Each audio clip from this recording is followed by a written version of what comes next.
I want to thank our sponsors, Athletic Greens, who created AG1, one of the most innovative packets of supplements, including 75 high-quality vitamins, minerals, whole food source superfoods, probiotics, and adaptogens to help you start your day right. These ingredients support your gut health, your nervous system, your immune system, your energy, recovery, focus, and aging. I personally started using Athletic Greens and love the way I feel in the morning after I drink it. And I no longer have energy crashes throughout the day. And the best part is that it's delicious. The founder of Athletic Greens created AG1 because he experienced a ton of gut health and ended up on a complicated and expensive supplement routine to recover.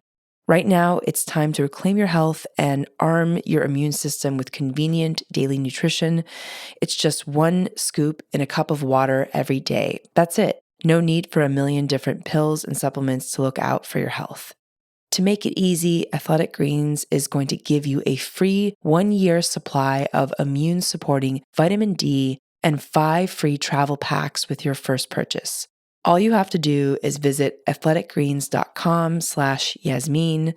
Again, that is athleticgreens.com/Yasmin, YASMEEN, to take ownership over your health and pick up the ultimate daily nutritional insurance. Hi, my name is Yasmin Tarehi, and this is Gateways to Awakening, where we host one-on-one conversations with leading experts in wellness, well-being, and spirituality. Today's episode is about scripting with Royce Christyn, who's an actor, author, futurist, and documentary film director. His first book, the bestseller Scripting the Life You Want, is available wherever books are sold. And he's also appeared on numerous shows and films, including Zoey 101, Drake and Josh, and Disney Channel's Wizards of Waverly Place with Selena Gomez. I'm so excited to welcome Royce to the show. He's also been working on the next season of his show, as well as his next book, a follow-up to Scripting the Life You Want. I highly recommend reading that book. I think I devoured it in like 1 or 2 days, and it's really been a powerful experiment with life.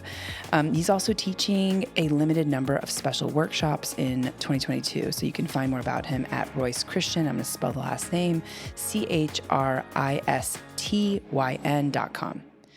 All right, welcome to the show, Royce. Thank you. I'm kind of blushing. That's like, I don't know who wrote that, but thank you to whoever wrote that intro. That was awesome. Well, I'm so always excited. weird for me. I'm like always like, oh my God. I know. I'm sorry. I didn't mean to cut you off, but yeah, I think I sit there like curling up in the ball. That one was really nice and kind. So thank you. It's so lovely to connect. I feel like this is a long time coming. So I'm just so excited that I get to have you on the show and we get to talk about my favorite topic, which is scripting. Yes. And also, it's so interesting because before the show, we were talking about my next book, and it's about future self. And I think you said you're titling the episode Scripting Your Future Self, right? It's fascinating for anybody interested in that concept because Scripting the Life You Want is kind of, my book is very much sort of an entry into that world, I think. And I didn't even really think of it that way when I was writing it. But now that I've been working on this next book, which we'll get into, and it deals with, utilizing your environment and utilizing the things around you in your office and your home space to affect your future self, but also work with that version of you. This is a really good starting place for that book, but it's the point that we're talking, the book's been out for 2 years now. It's such an interesting point for anybody listening because I think we're going to be able to give people a lot of nuggets of info that are from both books, the first one and then the next one coming out. Yes, amazing. And actually, just to kick it off for our audience who might be very new to scripting and like what that means and how it works, can you just first define it and talk about like what does it actually mean to script? Sure. So, I talk about this in the book a little bit, but my upbringing was very different. I had a mom and a grandmother who, instead of sending me off to Sunday school or to temple or, fill in the blank religious school during the weekend, as so many kids have to go to in this country, I would go learn all sorts of esoteric things, and they would teach me about name a topic, throw a stick into the world of spirituality, or anything in that realm. I mean, whether it was tarot cards or learning what, how to protect yourself energetically, or what manifesting was. That was my upbringing. I had a very, very, and my great grandmother was that way. It just goes back and back. So sort of this tradition of spirituality, even before it had a word, I would say. And one of the things that I was always fascinated with was the idea of manifesting. And, for anybody listening, manifesting is such a loaded word, because it means so many things to so many people. And I think I could already feel the eyeballs getting stuck from rolling. I get that. I get it, because I feel the same way, honestly. But to me, manifesting is consciously creating your own reality, yes, but I'm all about the science of everything. I'm a huge nerd and I love everything scientific. So I like to say it's creating your own reality, utilizing these spiritual tools that we all have available to us. And even the word spiritual, semantics, whatever, but also learning the science that backs up so much of what manifestation is, especially in the last 10 years, which is why I am so excited to be able to write books now versus, 10 or 20 years ago. I'm only 34, but I've been working since I was 9. And the reason I've been working since I was 9 is because I figured out how to manifest, but there was always sort of this issue where, writing down intentions or, just kind of thinking about it or visualizing. I'm not a great visualizer. I mean, I've been an actor since I was a kid, and people always get surprised, but there was just, there's a lot of different kind of just threads of ways to do things. And to get to your question of what scripting is, when I was about 14, 15 years old, and my book, Scripting the Life You Want, opens this way. My mom handed me a book that changed my life forever. We were actually driving. I grew up on the East Coast. It was right before I moved to LA. And we were going on a little vacation to the Barrier Islands in Virginia. And she handed me a book called Excuse Me, Your Life is Waiting by Lynn Grabhorn.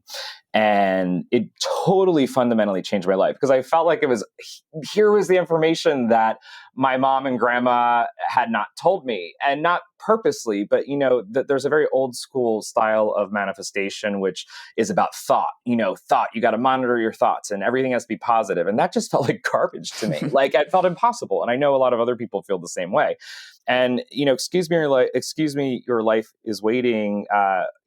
It's actually based on the teachings of Abraham Hicks and a few other older teachers of manifestation. But she talks in that book about a bunch of different processes. But what it comes down to is, for her, emotions and feelings. And that really struck a chord with me. And she had these, and I'll get into what I mean by that. But she had an exercise called scripting in that book. And what her version of it was, and this was what scripting was publicly, whether it was from Esther Hicks or Lynn Grabhorn or whoever, up until my book came out, scripting was I'm laughing because I make fun of it in the book. All love to everyone I just mentioned, but essentially you would be in your one-bedroom apartment and talk about how great it was being the president of the United States out loud, and you pretend you're having this phone conversation about just how wonderful the inauguration dinner was and how great it was to meet all these different dignitaries, and meanwhile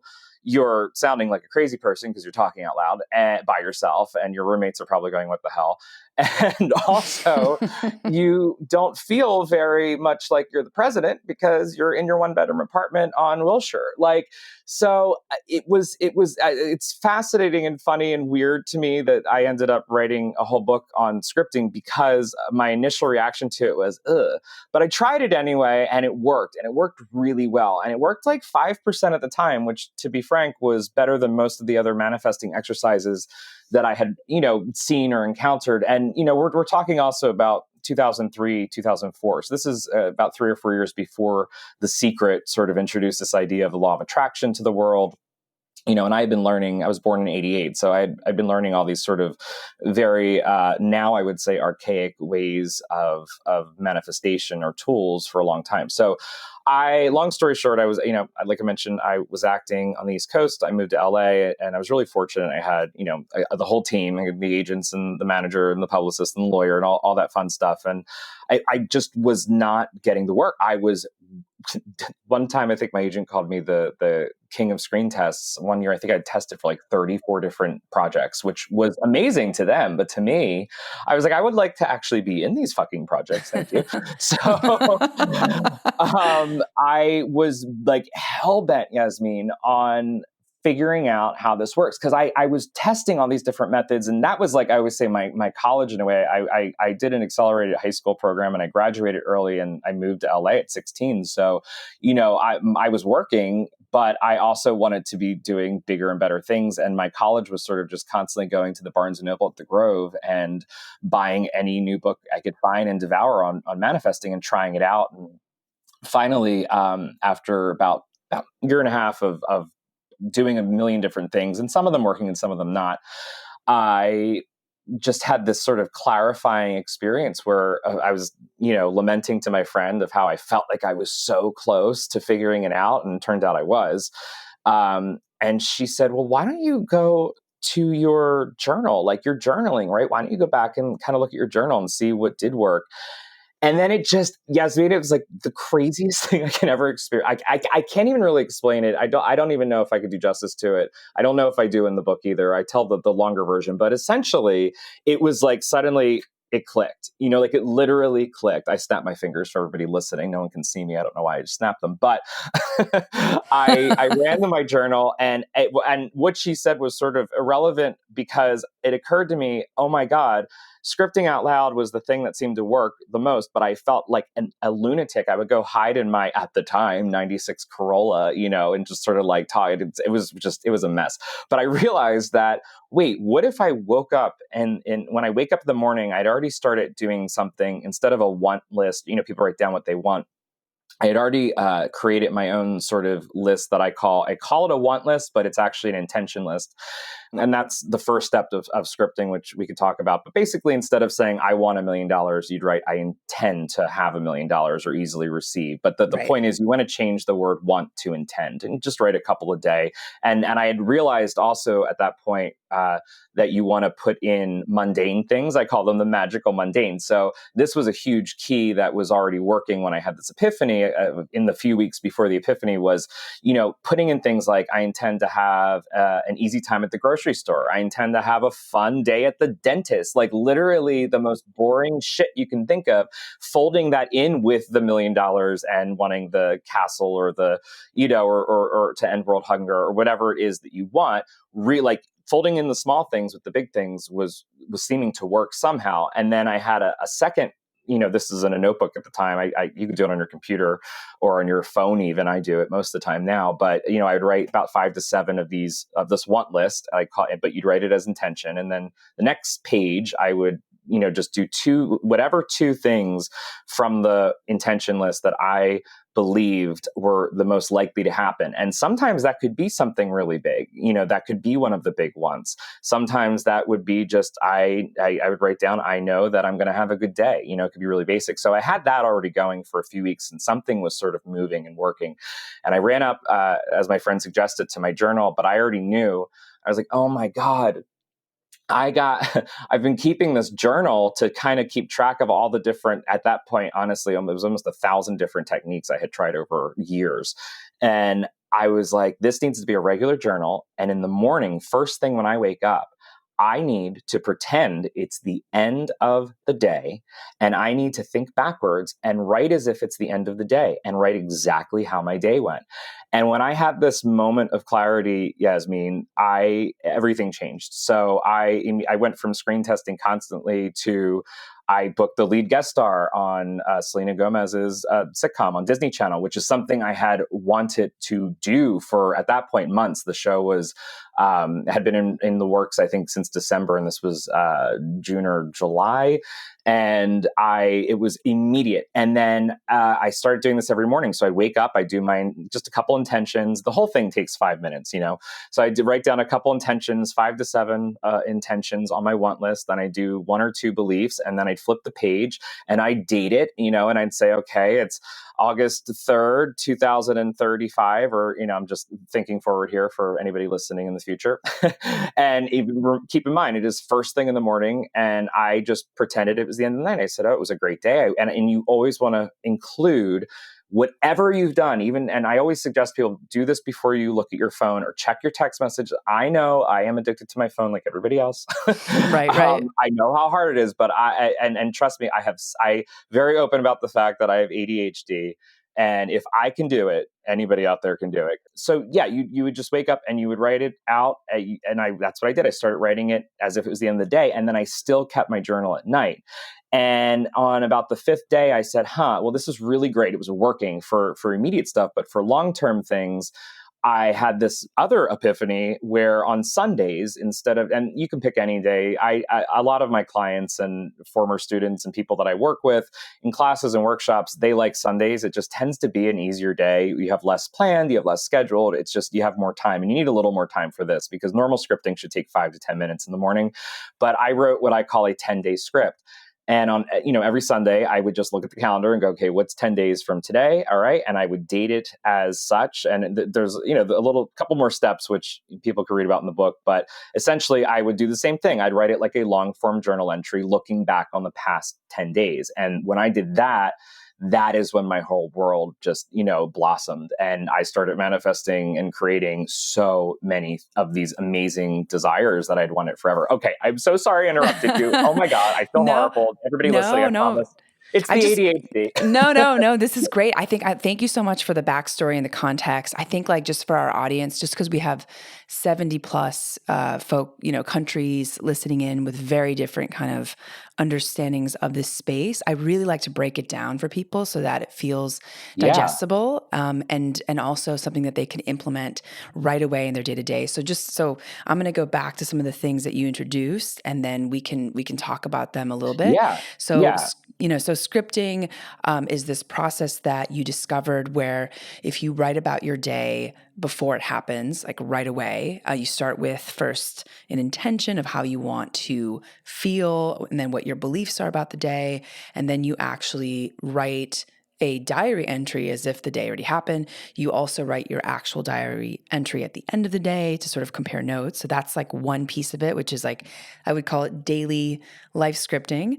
And then the second piece is, about the 10-day scripting, which you like to do on Sundays, just because it gives people a lot of space and time to do look at the calendar 10 days out and write about the last 10 days as if it already happened. And in your book, you actually use the language. I'm so grateful that I had the best 10 days and here's how it started. Something like that, the introduction line, I think is very specific. Right. Yeah. So I just, for anybody listening, don't be overwhelmed because here's what I tell everybody to do. And this is so easy these days.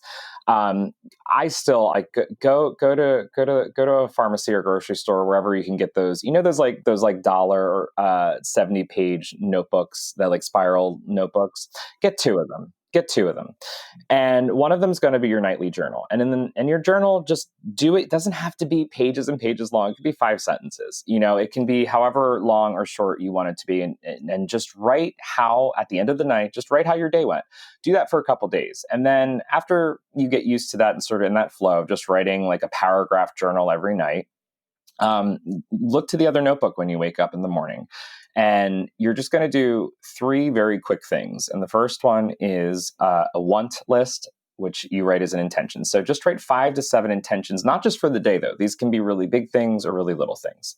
And look at that list and flip the page and say, what of these things do I believe the most, that are most truly in my heart? I know I want these things, but is there one thing on here that I believe is possible? And that's why I encourage people to write these magical, mundane things, having a great time with my best friend at the movies. That's probably going to happen. So write that 1 or 2 things down and just change it from I intend to have a great time at the movies to I know I'm going to have a great time at the movies. And that want list and that intent and the belief list should just take like 2-3 minutes. And then you're going to flip to the third page, and remembering it's first thing in the morning, you're just going to pretend it's like, write it like the journal you've been writing for the last couple nights. Write it as if it's the end of the day and you've had your day, and write it out, but put in all the things. If you have a schedule that day, or you're going to see a certain person or do a certain thing, fold that in, but also fold in your desires. Start building up to, the things that you want. Like, start like weaving it into your morning script. And the most incredible thing about my version of scripting, because I didn't discover scripting as an out loud practice, but this is the idea of using it as a writing practice. I will take credit for it. That is mine. And people get all freaked out by the idea of writing so much, but let me tell you what happens after about 2 weeks is you will start to not be able to notice the difference between your nightly journal, which is the complete truth, good, bad, ugly, wonderful, whatever happened during your day, and your morning fake journal entry, which is your morning script. And it's wild. And I know, Yasmin, you've had some success with scripting, and so many people are blown away because they hear that and they go, oh my God, what? Yes. That's not possible, but it is. Yes. And I mean, so I can just like share anecdotally, when I started doing the daily scripting, I'd written this 10-part audio miniseries about growing up Iraqi American called Hyphenated Journey. And for 3 weeks, I wrote now I want to listen to that. It's called Hyphenated Journey. Let's promote that. That's awesome. Thank you. That's so cool. One of my best friends is Iraqi. So I think anybody out there listening, that just already sounds like something that you should go out and listen to. Oh, amazing. Well, I'd love to meet him or her, because there's not that many of us. No, not in LA, at least. But yeah, I started to write down that the show would be selected at the top of the carousel in US Apple, on the Apple US carousel. Yes. And within 3 weeks, it was. Isn't that crazy? It's crazy. And people go, like, wow. You have a beautiful voice and you sound amazing, and all your listeners obviously listen to you because you're funny and you're wise and smart and you have a wonderful speaking voice. So sometimes people, even when they, I was an actor, I had a lot of things lined up, but as you know, just having that talent and that wisdom and all the things you need to create a program like that, or to, maybe get to the last step before you book a TV show like I was doing, there is that extra little piece of magic, and scripting helps. And it doesn't just apply to the entertainment industry that we're in, but, it really applies to everything. It could be your wedding. It could be successfully cooking your great grandmother's, pudding cake recipe. Really, like, I like how versatile scripting is, and I love that you had that. That just makes me smile. Yes. It was. Go ahead. Sorry. I was going to say, I want people to know, like, they can. Anybody listening, we're just becoming best friends over this course of this. So please ignore this phone call that you're listening to. No, and if you don't like writing, and the idea of buying notebooks or wasting paper, I use my phone now. I have an iPhone and I use the Notes app, or Evernote is a great program. If you have a laptop, it's an app that you can download. It's free. I'm all about making this free and just as easy as possible. I get yelled at sometimes by, I won't say who, but just people around me, because I am always just very openly giving the whole process out, because I think everybody should try it. And I also believe that when they try it and see it works, then maybe they'll buy the book or come to a course. I think everybody should have access to this very simple tool, and you can type it, you can write it on your phone. If you don't like the idea of writing a whole page of a script, just start with a sentence or two, really, like, it will still work. And I'm also very much against the dogma of the new age spirituality, even part of, I hate to say it, but the manifesting community, if you will, because there's this idea that you have to be happy all the time and do these processes and you must do this meditation every day for the rest of your life till you die, or do this manifesting process. I am the opposite. If you want to put this down for 6 months, do it. I do that all the time. I will script for a couple of days during the week, and then I'll stop for 3 months, and then I'll do it every day religiously for 2 months, and then I'll stop. Like, anybody out there listening who's been burned or stressed out by any manifesting process you've tried, come over to the light side. I promise you it's great here. And we are all about openly expressing our emotions and still manifesting the things that we want. Amazing. Amen to that. I love that. Yes. And I love the accessibility and the flexibility. And I also want to go back to something you mentioned, which is this book called Excuse Me, Your Life is Waiting, which was like your inspiration, if you will, Yes. kind of for this world. The funny thing was I've read probably at this point like 500 plus books on these topics of spirituality and intuition and manifestation. And I had never come across that book until a month before I actually connected with you. Yeah. If you're listening, did you hear? Because that was the email that I got from Yasmin. And that's the reason I've been working on so many projects. I haven't been doing a lot of these. And I read that and I went, well, that's a sign. That's something amazing. And that's, it was a New York Times bestseller back in 99 and 2000. And the author unfortunately passed away in 2003, late 2003, early 2004. There's some speculation about there's some I'm not 100% sure the date, but that's another story for another time. But people don't, it was years ahead of its time, and like I said, it heavily relied on the works of Esther Hicks and Abraham Hicks. But it is not known the way, it isn't really that well. It's not something that people are picking up. I'm happy because of my book. I know that it did. It has it's had a whole new life, that has been breathed into it. So that makes me really happy. But it's not something that you had not read my book yet. You found it on your own, and to find the inspiration. I mean, literally, if you're out there listening, the first chapter of my book, Scripting the Life You Want, is called Excuse Me, Your Life is Waiting. Like, this is not just a flippant mention, it's something that was really crucial to the story of how I finally figured this out. And just the fact that you found that. How did you find it? How did you find it? Yeah, I want to know. Yeah, it's a great questions, Yasmin. We want to know the answer. Yeah, it's so, when I read that first chapter, I almost fell off my chair, because the funny thing was, because you spoke about in your chapter how you had started the book and then put it down, and then you found it again, and you were like, well, clearly there's like mugged. I got mugged. Down, and then a year and a half later, I got mugged, and that's a whole other wild story. But go ahead. Yeah, I need spirituality. I'm going to give people a little, breadcrumbs, basically, like, read the book so that you know the story of why this book is so important, because it's such an incredible first chapter that I almost fell off my chair, because I had done the same thing. I had started it and then put it down, and I was kind of going through like a big transition during that period. And then after I read that chapter, I literally picked the book back up and read the whole thing. And so how I found the book, I was in San Francisco probably a month before, which is where I used to live. And there's this incredible place, which kind of reminds me a little bit of like a Harry Potter, like kind of one of those, stores of crystals and magic and mystery. And I was getting some incense there. And I normally take a look at their inventory, because it's usually very eclectic kind of books that you wouldn't normally find at like Barnes and Noble. And they have a lot of books there, but for whatever reason, they have used books and new books? Just new books. Very cool. Just new books. And they had one copy of Excuse Me, Your Life is Waiting. And for whatever reason, I zeroed in on it and I picked it up. And it's an old book, so it doesn't actually have like reviews. And I kind of was like, it's very old school, even to this day. Yes. Even though it was written in like the late 90s, I totally know what you mean. I mean, it was just, it's yes. Go ahead. Sorry. I'm grinning. Yeah. It's like a mystery book. You just, and it's got like this kind of old school cover. And so I just brought it up to the front. And I said, have you heard about this book? And the person who owns the store said, yeah, it's an excellent book.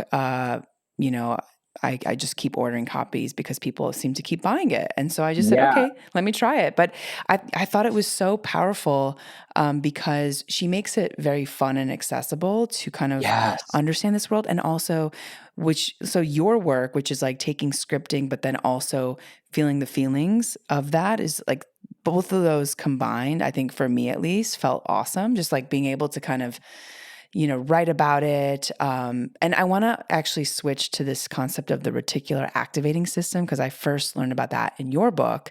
And it Awesome. started to all make sense and click and come together for me in my own mind through that. And there's so many things in your book that I still want to talk about. So so let's actually pivot to what is the reticular activating system and why is this Absolutely. so important? Yeah. Okay, so I'd love to point out anybody out there who's on the fence of buying my book. It's not just about spirituality. Actually, half the book is about science, but it's very accessible science because I knew I've always kind of known that this was where my life was going to go. I kind of fought it for a while, but I started teaching privately about, God, 8 years ago now, even longer, long story, but, just a lot of real estate people and CEOs and all sorts of just random people. And I had a moment where I told my husband, I was like, oh God, is this like, I'm doing this. I'm teaching manifesting to these people who are great manifestors. Is this what I'm doing now? So, it was a long journey. And when I got to when I got to actually getting the deal and deciding I'm going to write books for the rest of my life and teach this, I made myself a promise and a promise to my hopefully I had future readers that I would do my level best to back up absolutely everything that I write about with science, because I think in a lot of the new age manifesting communities, they have really done themselves a disservice and also done science a disservice by ignoring it or feeling threatened by it, or even worse, misquoting it and completely getting it wrong and not taking the time to actually understand that there is this absolutely real place where science and spirituality are one and connect with each other and actually help each other. I know you had Dr. Mona Sabani on. Yes. Her book, Proof of Spiritual Phenomenon, just came out. And I was flattered. I just got it in the mail a couple days ago. And, she talks about how this is me totally tuning my own horn, but she ended up in a workshop. Her story is wild. I recommend everybody buy that book, Proof of Spiritual Phenomenon. But she was one of the top neuroscientists in the world who believed in nothing and then went down this incredible path and realized that there is a lot of things happening spiritually on the other side. Anyway, she had mentioned that she appreciated in the first workshop she came to of mine, mentioning the reticular activating system and how I talked about it. It's a very sciencey thing that you don't hear in I don't know who really writes about it or talks about it, but I wanted people right off the bat to understand why this works. Why can you write a fake journal entry in the morning and then at the end of the day look back and go, wait, that all happened? So there's a couple reasons. So Yasmin, I'm gonna use you. I know you know all this, but I'm gonna kind of use you as my scene partner, if you will. But Yes, of course. have you ever lost keys? Like, Yes. have you ever just been in your house and lost your? For me, I always lose my phone, my Yes. keys, and my thermos, my reusable water bottle. What do you lose? The most, I actually lose my thermos the most. Isn't that nuts? That's so funny. We are destined to be friend soulmates because I get made fun of by my husband, family, and friends all the time because it's giant and bright blue. And somehow, mine is giant and bright blue. Stop. Shut the front door. What? Really? I'm going to send you a picture after. Oh my God. Yes, please do. Yeah. So, okay. Anybody out there, if you lose things that you were holding in your hand and you bring them in your house or you're about to leave and you can't find it, even though it's something like a bright blue mug or your phone or your keys, your reticular activating system is actually to blame. And what it is, it's a system in your brain. And it's sort of like, and I'm going to just use the very easy explanation here. I go in a little bit more detail, but it's very easy to grasp and understand what this part of your brain does. And it acts as the filter for your life. Like it is literally your brain's filter to eliminate any unessential things to your survival. So it's fascinating because when you come in and you just haphazardly throw your keys or put your thermos down, and you go and do a bunch of stuff and then suddenly you can't find it. The reason you can't find it, even if, Yasmin, have you ever just turned around and it was in this one spot you swore you looked 50 times? Yes. Yes, that is because and this is real science, everybody listening, your brain decided when you walked in or whatever point you put your thermos down, that was non-essential information to your core primal survival, which is procreation, eating, the very basic things. And, we forget a lot of times that, as humans, we're animals, at the end of the day, we are part of this whole system of beings on this earth. Yes. But, we have very primal processes still operating within our minds. And I'm honored that a neuroscientist and quite a few doctors back me up and support me. And I've gotten to explore this field really in depth. But where it applies to manifestation and scripting and where losing your mug or your keys or your phone and not being able to find it applies so yes, your brain's filter has an autopilot, Yasmin. So normally it's just making sure you're safe, making sure that your basic needs are met, and knowing where the water is, knowing where the food is, knowing if you're in danger, knowing, it's filtering in those things. Now, I know, yes, you could argue a thermos would be hydration, then that would be life. But again, this is a very primal thing. So it would be more apt to notice water or lakes or, things like where fresh water sources are. But the coolest thing about the reticular activating system is it's programmable. It literally will also filter in what you tell it to focus on. So, have you ever had, and it's insane because I think I use this example in the book, I should know, but I use this in my classes all the time.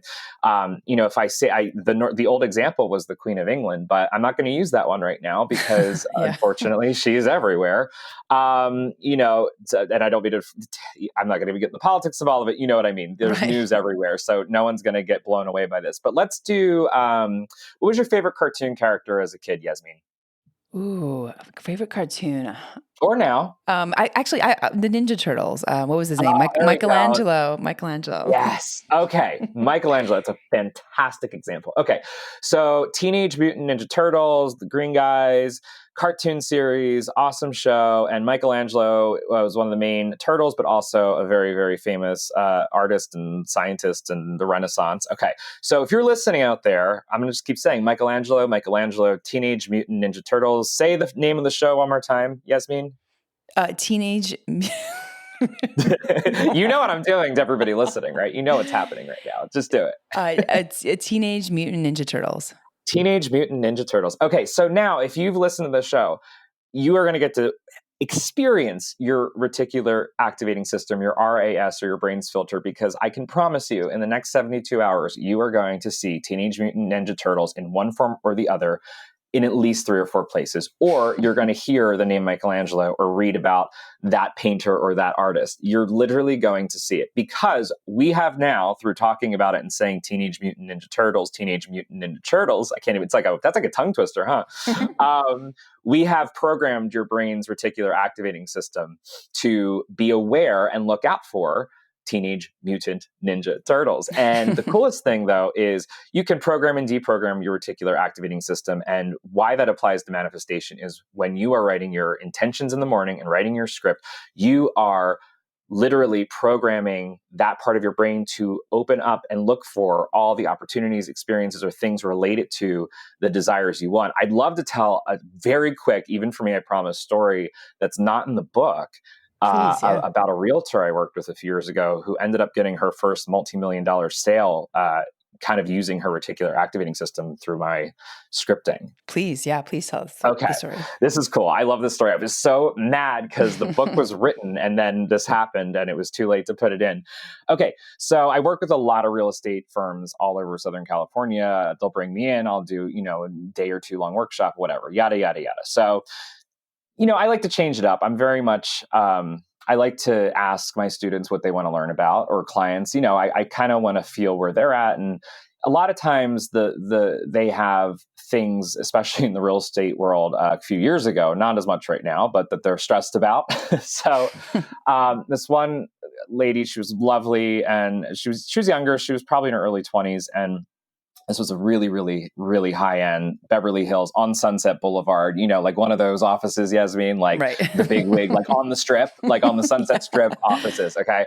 So, a friend of mine, runs a real estate firm there, and she had brought me in, and I was meeting, the new hires for the year. It was the end of the year. It was sort of one of their Christmas presents. Hopefully they thought it was. I think this one person did, but, without giving too much identifying information away, this girl was really upset because she did not make any sales over, at all in the millions, anywhere near the millions. She didn't get any properties. Like, she just wasn't getting the type of client that, in all honesty, would keep her at this dream job. She got her dream job, but she was not bringing in the clients or the houses or the inventory that they needed to sell. Okay. So I said, oh, and she was so upset, and bless her heart, I'm so thankful for her because she was so honest and raw and in front of her peers, in front of a big group. And I said, listen, do the 3 steps we've already outlined, Yasmin, do your daily want list, do your belief list, do your morning script and your journal. And I told her all about the reticular activating system. I explained how it's a filter and everything we just talked about. And I said, I promise you, and I am confident in the system enough to make this promise to her. I said, I promise you, you're going to get a deal. It was about like December 3rd or 4th before the new year. Like, you will, and you're going to be able to stay. It'll be fine. Just do though. You have to do what I said.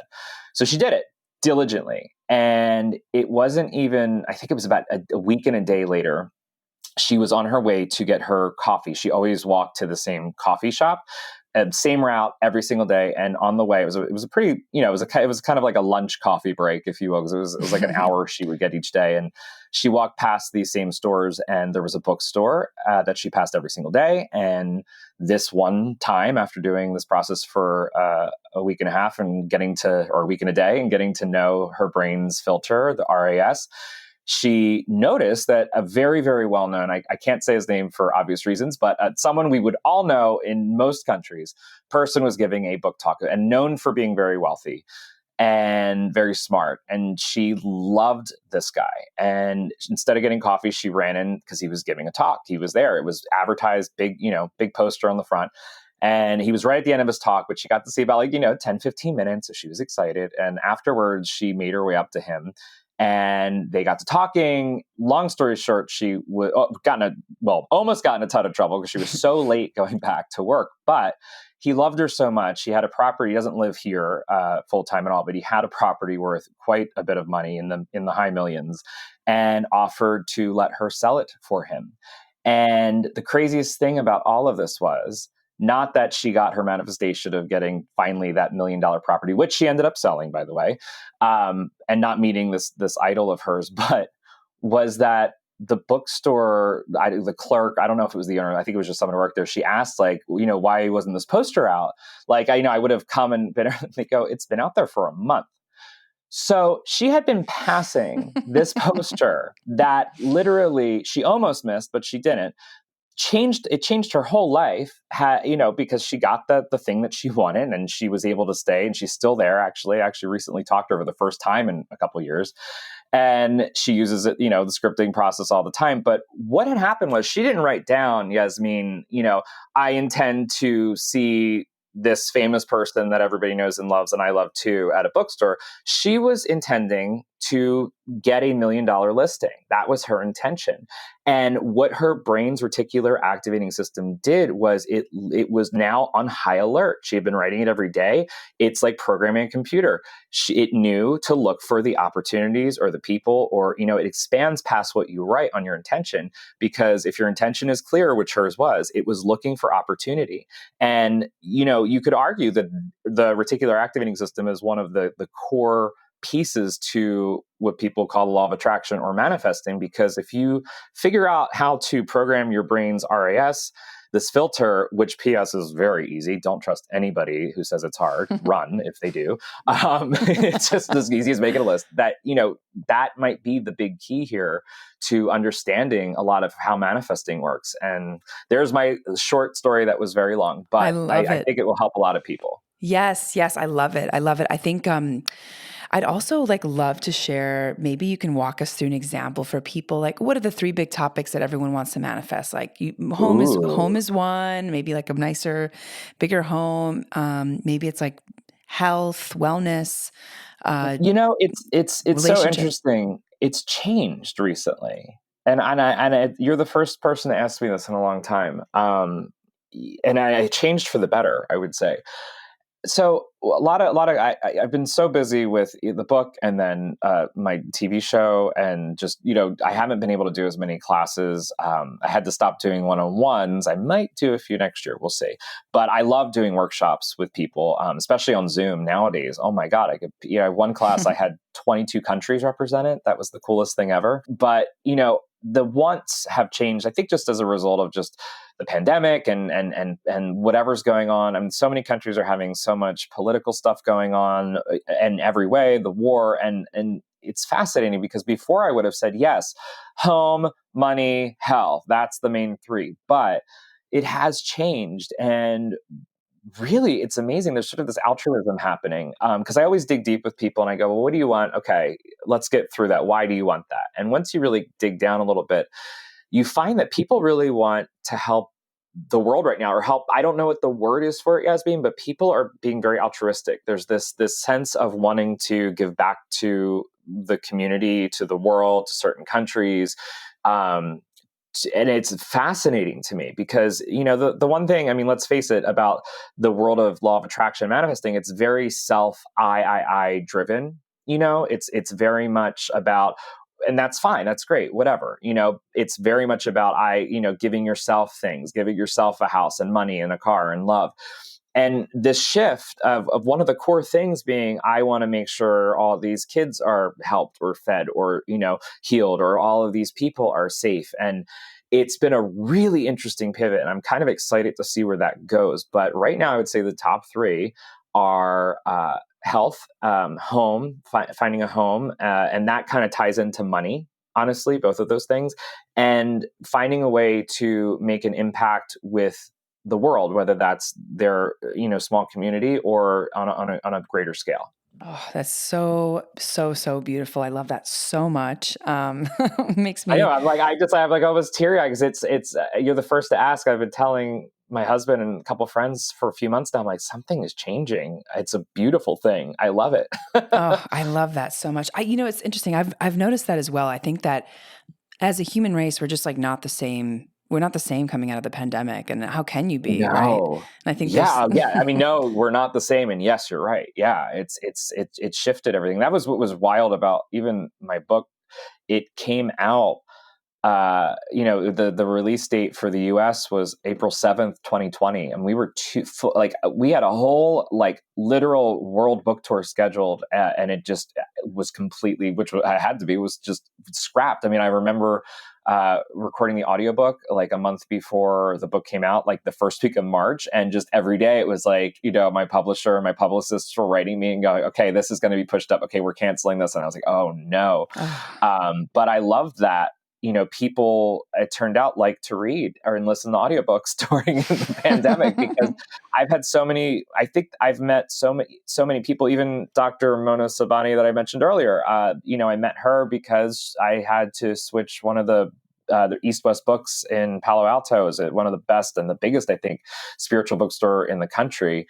I had all these events planned there, and I ended up doing them on Zoom, and that's how we met. I think so many other people have had that experience where they've met friends or learned new skills or have worked on themselves in a way I don't think they ever would have before. And now slowly creeping out of it of the pandemic, I think people are evolved and changed. Yes. I'm so happy to hear that. And Royce, we're actually coming up at time, which is oh no. I know there's so many more questions. We'll have to have you on the show again.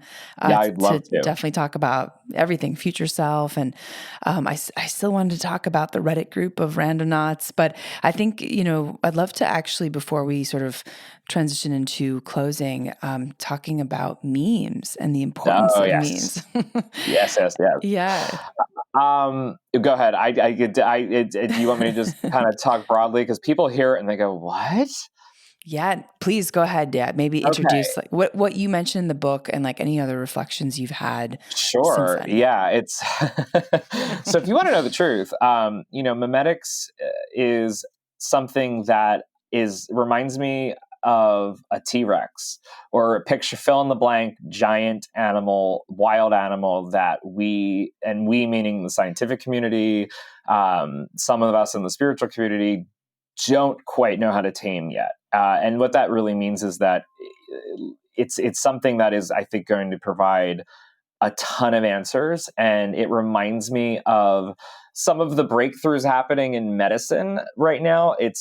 When we hit it with it, not that it's health related necessarily, but as far as the gravity of how important it is for us to really understand memes and memetics, I think is going to be and feel like these breakthroughs that we've been having, in the health world and science worlds recently. So when people hear memes, and I'm sure so many of you listening out there, I was the same way. Don't worry. That you guys are probably thinking about, stupid pictures on Facebook or online, or, weird little, pictures of a celebrity with words over them that are funny. And yes, that is a meme, but memetics is going to blow your mind. I'm going to try to do this as fast as I can. And I really encourage people to, if they read anything, just get my book and go to chapter 9. It is probably, I could confidently say, I think I tried to get everything for my readers. I read about 50 books over the last few years, because what was happening is people were not manifesting some of the big things, or they would manifest these really great things in their lives, and then something horrible would happen, or they would, lose their lover, or, lose a bunch of money. And it was so crazy, Yasmin. And, I'd love to come back and talk about this, at length, but I had these clients that these are, high net worth individuals who are usually pretty good and stable when they manifest things. And I was looking at it like, oh my God, like, what am I doing wrong? Something's wrong. And I had even had that experience where I would manifest huge things, and then maybe something bad would happen, or something weird.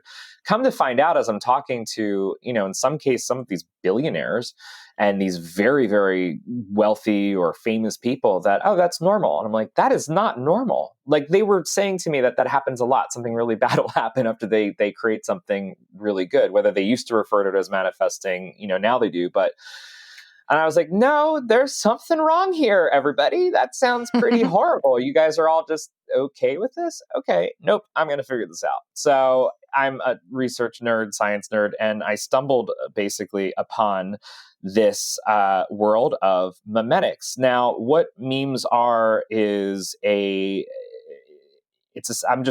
actually going to read, I think that's the best way to do it. One of my favorite quotes from Richard Brody's book, Virus of the Mind. And essentially I'll say this: if we have genes, which are akin to physical, memes are the cultural building blocks. And I'm just going to quote here. All right, quote: "The meme, which rhymes with beam, is the basic building block of culture in the same way the gene is the basic building block of life. Memes are not only the building blocks of culture on a large scale, making up cultures, languages, and religions, but also on a small scale. Memes are the building blocks of your mind, the programming of your mental computer." And, I use that quote all the time because I want people to focus on that last line, which is that, and these are very, very, as you know, Yasmin, very distinguished, respected scientists who have written these books on memetics. But saying that a meme is the building block of your mind, the programming of your brain's computer, is kind of to someone who teaches manifesting, because we're told that we have complete control over everything that we create in our lives, and that we control our thoughts, and we control our everything that we bring in. And there's Richard Dawkins, who's, funnily enough, an evolutionary scientist, who I'm sure he's very controversial, but he actually coined the term meme. And this idea that they spread like a virus, that culture is spreadable. And I'm going to just read one more quote from Richard Dawkins, which is: "Memes are tunes, so songs, ideas, catchphrases, clothes, fashion, ways of making pots or building arches, so the ways we do things. Just as genes propagate themselves in the gene pool by leaping from body to body via sperm or eggs, memes propagate themselves in the meme pool by leaping from brain to brain via a process which, in the broad sense, can be called imitation."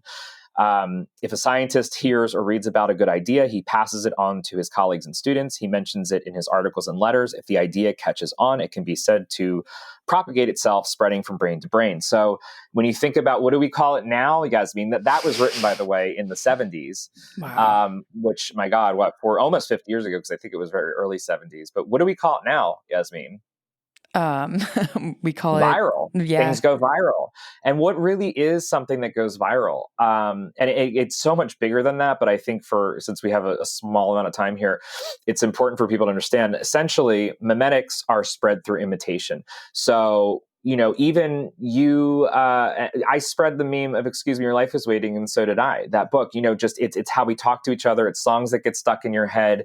It's basically everything that makes up culture. There's this whole other aspect, and what they have found, and these scientists who studied it. I mean, there's a big push for it, especially in the 80s and 90s, and they kind of ended their books on a depressing note. It has changed since then, and I talk about this in the book, but these very atheist in many ways, in many cases, scientists who were studying memetics, which is trying to figure out how culture spreads and how, why do we go to the opera? There's nothing essential to our survival about, even though opera is beautiful, but about having that exist. There is a cultural aspect to our lives that is more akin to a gene or something that spreads like a virus than I think we've realized. And when I started just diving into this, the funny thing was at the end of these books, they would just go, well, we figured out when you meditate that it seems to kind of clear any negative memes. Because you can have, memetics can be inner city poverty. It could be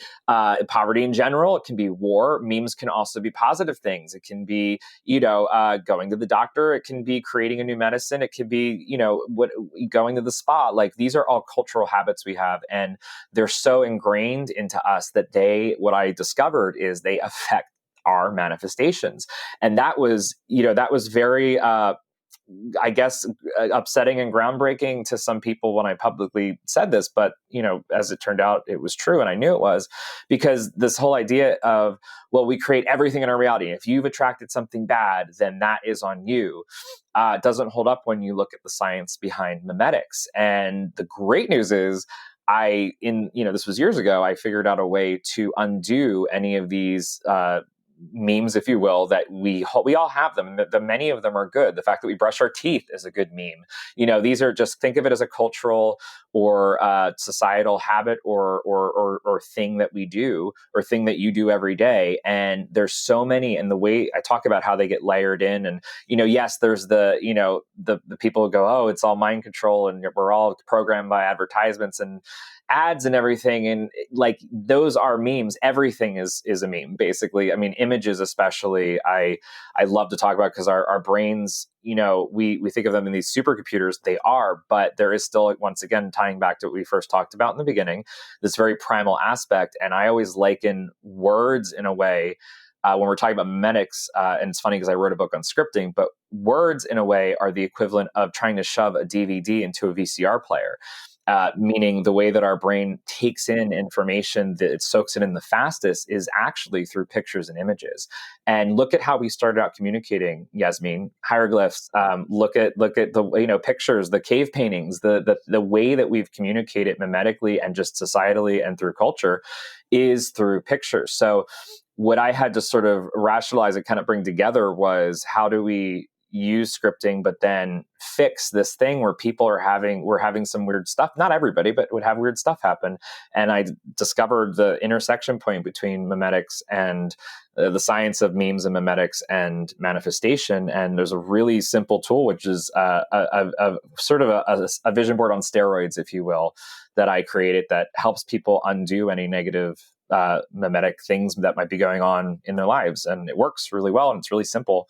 But even if you don't want to buy the book, and you're hearing this, just start doing vision boards and put words and pictures on them, and try your best to start small and kind of go in order. If you want to move to Hawaii, what real estate company are you going to use there and here? What banks are you going to use when you move to Hawaii? What grocery stores are there? Put those pictures on. Start including everything, and that sort of it's one of those things where people go, what? But trust me, in the 1 minute I have to say, that is a really great way. I go through the process in my book, but that is a great way to start undoing them. And I explain why that's a good way to undo any negative memes. But I know I could talk forever about memetics, and I hope, did that work? Was that okay? I'm kind of like, yes, okay. That's perfect. That's perfect. Yeah. So for folks starting out, doing like words and pictures and images, and it's funny because when I would create vision boards and put them on my refrigerator, I swear, everything on it would come true. I had a TEDx. Oh, yeah, because it funnels into your reticular activating system and memetics. It's actually just basically you're installing your own memes, if you will.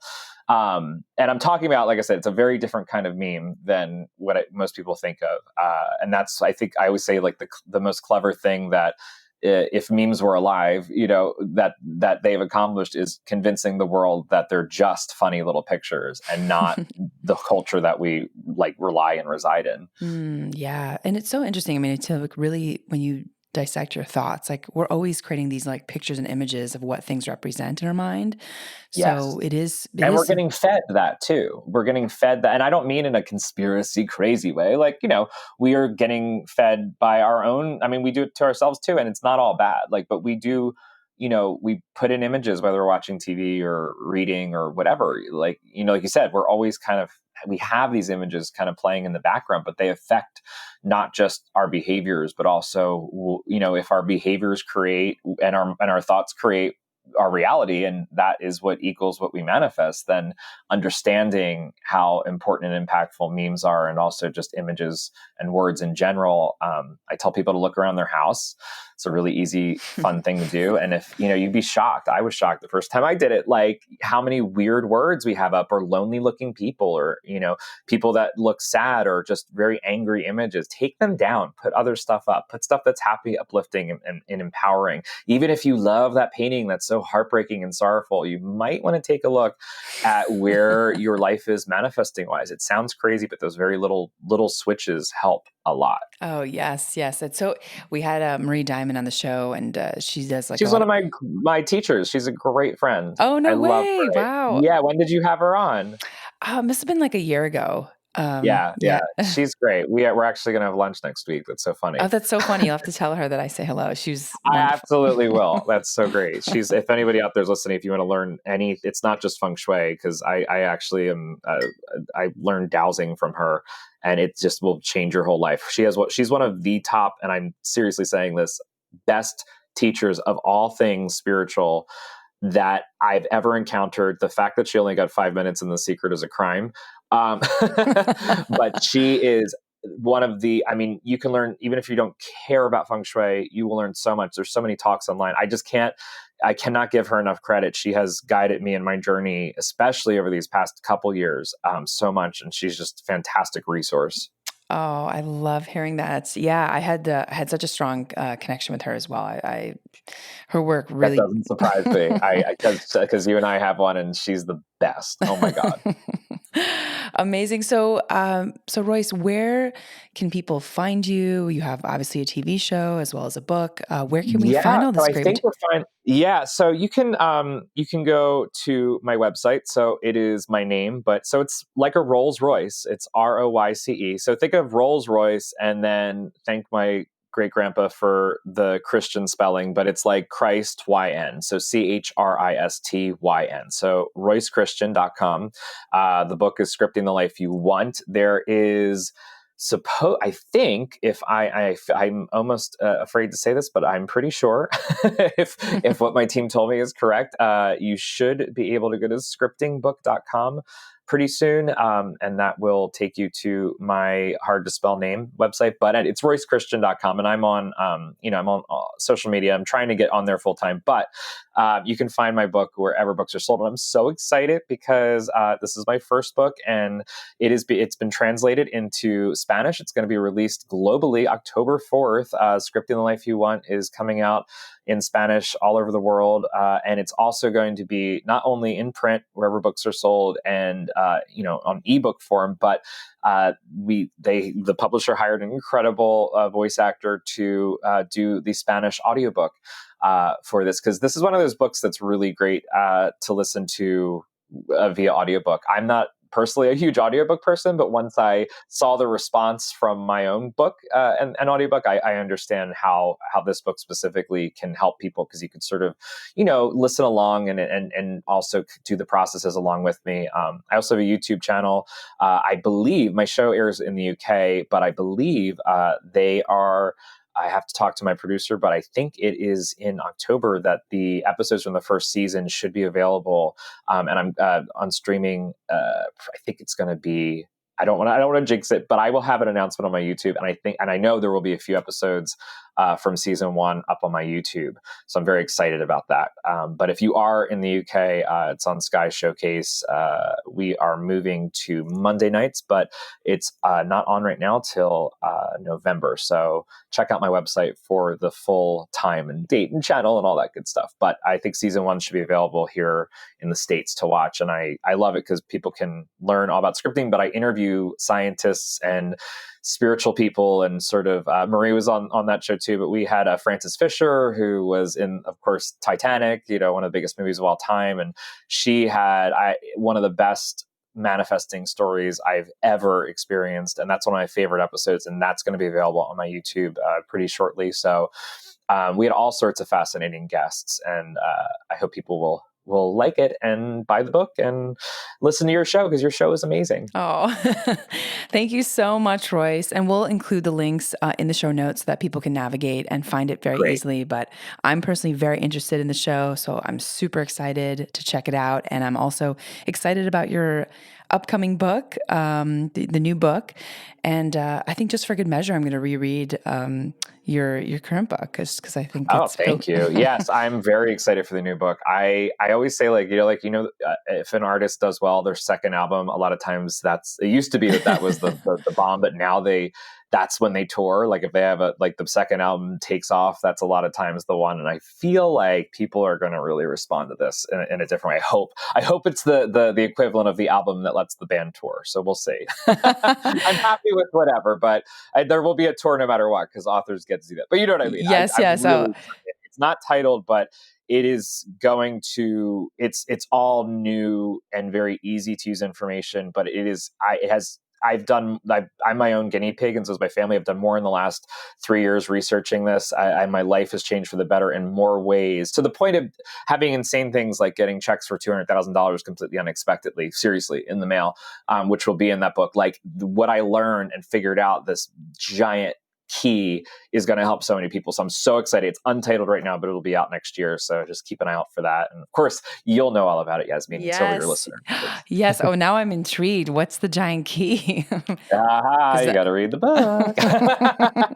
Reading Scripting the Life You Want is good for freshening up. Okay. I will do that. I'm very interested in Future Self. We spoke about that. And yes, a lot about that. We talked a lot about that. So we'll have to have you back on the show and do just a whole Future Self segment, because I think I've also been researching a lot of folks in the space, and I'm excited to exchange notes and hear what you hear. Yes, me too. All right, you're going to hear me again. Hope everybody wasn't too annoyed by my ADHD rambling high-pitched voice. No, I'm kidding. You have such a wealth of knowledge. I feel like there's so much to talk about. And you're so sweet. Really... I feel like it's such a geek and nerd. I'm like that kid at school. It's like, let's listen to all the science, but whatever. That's good, I guess.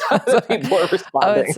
It's amazing. It's like you got the right brain, left brain mix. And I think that is so, so, so important, because a lot of people usually focus on one or the other.